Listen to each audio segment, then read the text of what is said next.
ကိုချစ်နေသေးရလားဒါမှမဟုတ်လို့ရှင်သူနဲ့နေတတ်သွားရလားတချို့ relationship တွေမှာကွာကိုကအချစ်ကမရှိတော့ဘူးဒါပေမဲ့လည်းသူ့ကိုလက်မလွတ်နိုင်ဘူးပေါ့နော်အဲ့လိုမျိုးကြီးဖြစ်နေရဲ့အဲ့ဒါဘာဖြစ်လို့ဖြစ်ရတာလဲတကယ်တော့အဲ့လိုမျိုးဘာဖြစ်လို့ဖြစ်ရတာလဲဆိုလို့ရှိရင်ပေါ့နော်ကိုကသူ့ကိုချစ်နေတာတော့မဟုတ်ဘူးဒါပေမဲ့သူနဲ့နေတတ်သွားတာသူမရှိရင်မနေတတ်တော့ဘူးဖြစ်သွားတာ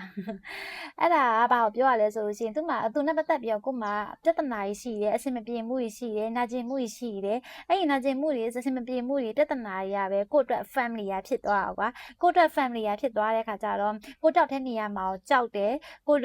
တယောက်တည်းဖြစ်သွားမှာကိုစိုးရင်တယ်ပြီးတော့မှကိုမသိရမှာကိုကြောက်တယ်နာကျင်ပေါ့နော်သူမရှိတော့မှာကိုကြောက်တယ်အဲ့ဒီအတွက်ပေါ့နော်ကိုကဒီ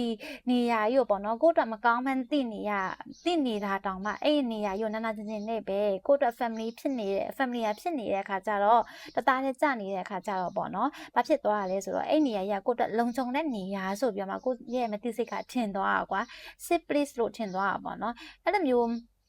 ကိုအတွက် family ရဖြစ်တယ်ဆိုတိုင်းပေါ့နော်။ရာအားလုံးကကိုအတွက်လုံခြုံတဲ့နေရာဖြစ်မယ်လို့တော့မသတ်မှတ်စေချင်ဘူး။ဘာဖြစ်လို့လဲဆိုလို့ရှိရင် family ရဖြစ်တယ်ဆိုတိုင်းကိုနဲ့တသားတည်းကျနေတယ်ဆိုတိုင်းပေါ့နော်။အရာအားလုံးကကောင်းသွားတာမျိုးမဟုတ်ကောင်းနေတဲ့အရာမျိုးမဟုတ်ဘူးကွာ။အဲ့တော့ကိုအတွက်အန္တရာယ်ရှိတဲ့နေရာမျိုးကိုနဲ့ family ဖြစ်နေရင်တောင်မှပဲဒီဟာတွေကကိုအတွက်မကောင်းတဲ့အဟာကိုအတွက်